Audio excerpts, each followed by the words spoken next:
Но на сегодняшний день производством картошкой он занимается более профессионально и является, каждая пятая картошка является в Лесе его производством.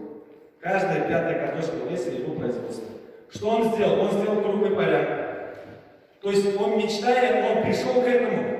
Он сделал круглые поля, где орошение полей по кругу самое оказалось эффективным. Так сказать, представить образцы своей продукции, но главное, чтобы все у вас было хорошо. Успехов вам! Спасибо большое за наставление. Также хотелось бы предоставить слово нашей гости из Казани, Багровой Елене Алексеевне, психологу, кандидату психологических наук, доценту ПИСГИ. Пожалуйста. Спасибо большое. Мы вот сейчас только что пришли с мероприятия, в первой школе проходила, где я проводила тренинг для старшеклассников, и тема его «От профессии к компетенции». И в том числе мы говорили о компетенциях бизнесмена, предпринимателя. Почему это важно? Я сейчас скажу.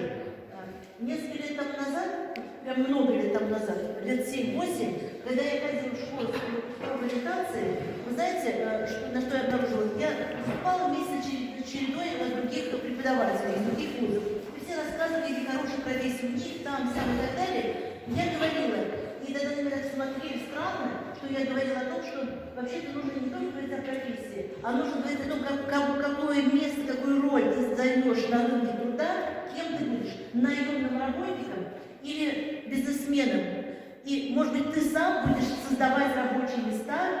Нам нужно готовить таких ребят, которые сами умеют, учатся создавать рабочие места, чтобы нанимать